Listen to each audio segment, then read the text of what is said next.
Hello everybody, this is second lecture of corporate finance और आज हम डिस्कस करेंगे business environment, tax and financial environments. Business environment, tax environment and financial environment ये हम discuss करेंगे आज। और इसमें से आप सबसे पहले स्टार्ट करते हैं बिजनेस इन्वायरमेंट से। लेकिन उससे पहले ये बताना ज़रूरी है कि इस सेक्टर को हम पढ़ेंगे तो हम इसमें क्या क्या चीज़ें सीखेंगे।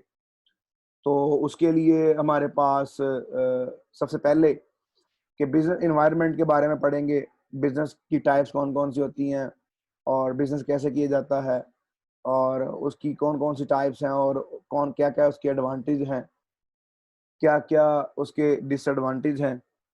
फिर टैक्स इन्वायरमेंट क्या है, रूल रेगुलेशन क्या है टैक्स के लिए इन अ बिजनेस।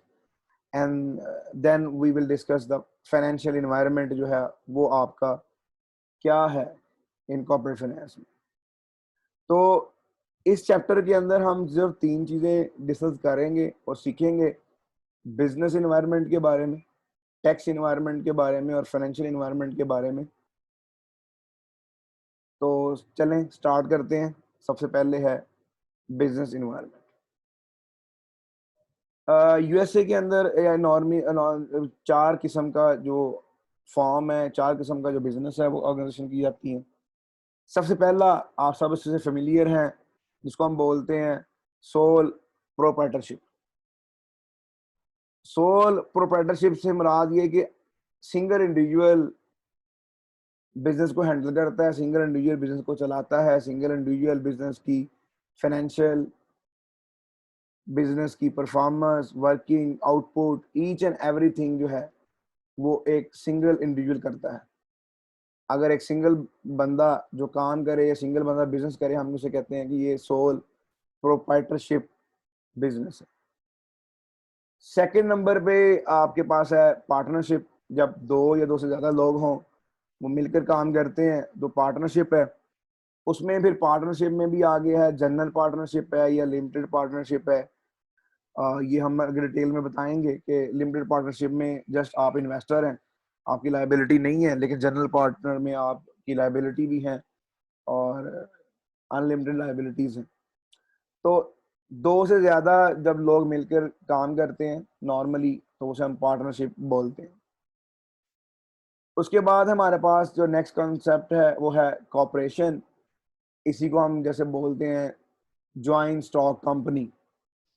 तो इसमें क्या है, बहुत सारे लोग मिलकर एक बिजनेस करते हैं, बहुत सारे लोग मिलकर एक काम करते हैं, they are called shareholders. और जो मैनेज और कॉर्पोरेशन को या ज्वाइंट स्टॉक कंपनी को चलाने के लिए वो मैनेजमेंट को हायर करते हैं। उसके बाद हम डिस्कस करेंगे लिमिटेड लायबिलिटी कंपनीज। तो लिमिटेड लायबिलिटी कंपनीज कौन कौन सी हैं या इनकी क्या टाइप्स हैं। तो बेसिकली जो बिजनेस इन्वायरमेंट है उसकी चार फॉर्म या टाइप हैं। नंबर एक सोल प्रोप्राइटरशिप, नंबर दो पार्टनरशिप इन जनरल और लिमिटेड, नंबर थ्री कॉर्पोरेशन और joint stock company, number four limited liability companies. Let's start from the first one, the sole proprietorship. इसमें जैसे मैंने बताया आपको, ये बिजनेस की फॉर्म है जिसमें वन ऑनर है, सिंगल ऑनर है और इसकी अनलिमिटेड लायबिलिटीज है फॉर ऑल डेट। तो एक ही शख्स ने जितने भी डेट लिए हैं, जो भी है वो रिस्पॉन्सिबल है और ऑपरेशंस के लिए रिस्पॉन्सिबल है, काम करने के लिए रिस्पॉन्सिबल है, कैपिटल के लिए रिस्पॉन्सिबल है। तो सिंगल इंडिविजुअल जो है वो रिस्पॉन्सिबल है, तो उसकी सारी अनलिमिटेड लायबिलिटीज हैं for all debt of firm. तो उसे हम बोलते हैं ये सोल प्रोप्राइटरशिप है। ये oldest form of business organization है, वेरी ओल्डेस्ट है। और इसमें क्या होगा, जो बिजनेस इनकम होती है इसमें उसको सेपरेट जमा नहीं करनी पड़ेगी। जो ऑनर है वो सिंगल ऑनर है, वो as a personal income tax file करेगा या पर्सनल आप अपनी जो टैक्स रिटर्न फाइल करेगा और उसको ऑर्गेनाइजेशन की रिटर्न फाइल करने की जरूरत नहीं होगी। अब हम ये तो पता चल गया हमें कि जो सिंगल इंडिविजुअल है अगर वो काम करे तो उसे हम सोल प्रोप्राइटरशिप कहते हैं और उसकी अनलिमिटेड लायबिलिटी जो डेट के लिए होती है। अब हम ये देखते हैं कि आया कि इससे कौन कौन से बेनिफिट और एडवांटेज या डिसएडवांटेज हैं इस फॉर्म ऑफ बिजनेस के। तो सबसे पहला फायदा ये इज वेरी सिंपल, अंडरस्टैंडेबल, और थोड़े से पैसों से आप इसको एस्टेब्लिश कर सकते हैं, वेरी क्विकली कर सकते हैं। लोस्ट सेटअप कॉस्ट है और क्विक सेटअप है, यानी कि जल्दी आप बिजनेस स्टार्ट कर सकते हैं। और ये फायदा है कि आपने जो टैक्स फाइलिंग है वो इंडिविजुअल करनी है और आपको बार बार नहीं करनी पड़नी। लेकिन इसका जो नुकसान है, अनलिमिटेड लाइबिलिटी है, इसका मतलब ये कि अगर आपको कोई लॉस हो गया, कोई चीज़ हो गई है, तो इसका मतलब ये कि प्रॉब्लम क्या होगा कि आपकी जो बिजनेस या वेल्थ है या आपकी प्रॉपर्टी है या आपकी जो एसेट्स हैं वो डेट की फॉर्म में चले जाएंगे और आपको अकेले ही बर्दाश्त करना होगा। सेकंड नंबर पे आपके लिए hard to raise additional capital है। अगर आपने बिजनेस को बढ़ाना है, इन्वेस्टमेंट करनी है, उसके लिए आपको फाइनेंस चाहिए, कैपिटल चाहिए, इज रियली डिफिकल्ट। और लास्टली ट्रांसफर ओनरशिप डिफिकल्टी, जब तक एक बंदा वो काम कर रहा है तो अल्टीमेटली जो प्रॉपर्टी है या बिजनेस का है वो उसके नाम है और वो उसके मरने के बाद ट्रांसफर हो सकता है या वो डिफिकल्ट है। उसके बाद हमारे पास नेक्स्ट जो कॉन्सेप्ट है वो है बिजनेस इन्वायरमेंट में पार्टनरशिप। इसमें मैंने बताया कि जब दो या दो से ज्यादा लोग मिलकर काम करते हैं, दो या दो से ज्यादा लोग मिलकर काम करते हैं, बिजनेस करते हैं, दैट्स अ पार्टनरशिप। अब इस पार्टनरशिप के अंदर आपने जो रिटर्न फाइल है वो आपने हर पार्टनर ने पर्सनल रिटर्न फाइल करनी है, जो टैक्स फाइल करनी है पार्टनरशिप के अंदर भी। अब इसमें पार्टनरशिप तो हमने देख लिया कि आपके पास दो दो या दो से ज्यादा लोग मिलकर काम करें, ऑनर वो पार्टनरशिप है। अब इसके बाद आगे इसकी दो टाइप्स हैं, एक पार्टनरशिप इन जनरल है और एक पार्टनरशिप इन लिमिटेड है।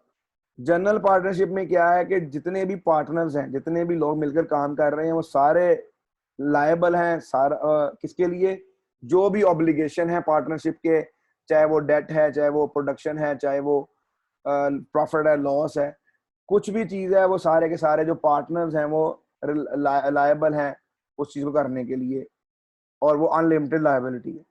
ऑन अदर हैंड कंट्रेरी, जो लिमिटेड लायबिलिटी पार्टनर है वो सिर्फ क्या करते हैं, कैपिटल करते हैं, कैपिटल देते हैं, वो इन्वेस्टर हैं, उनकी लायबिलिटी नहीं है।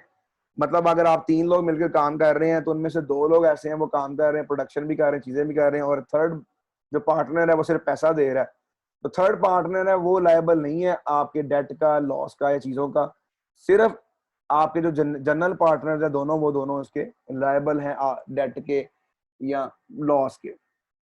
तो लिमिटेड लायबिलिटी में नॉर्मली इन्वेस्टर्स आते हैं। इसके बाद हमारे पास हम देखते हैं कि इसके फायदे नुकसान क्या हैं। सिमिलरली ये भी सिंपल है और ये लो कॉस्ट है, लेकिन जो सोल पार्टनरशिप है उससे ज्यादा इसकी कॉस्ट आती है।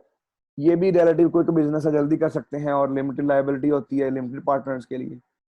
और इसका भी सेम डिसएडवांटेज है कि अनलिमिटेड लायबिलिटी जनरल पार्टनर के लिए अनलिमिटेड लायबिलिटी है कि उनको सब डेट की चीजें जो भी है वापस करने में दे आर लायबल टू पे।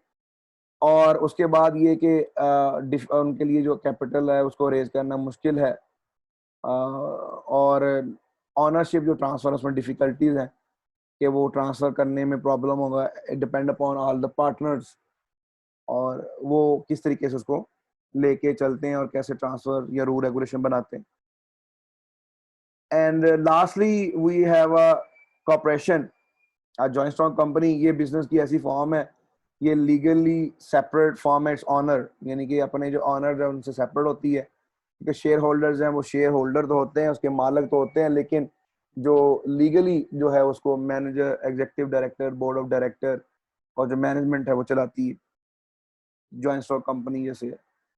और इसमें क्या है कि एक आर्टिफिशियल इंटाइटी है जो कि एसेट को ऑन करती है और इंक्योर करती है लायबिलिटीज को।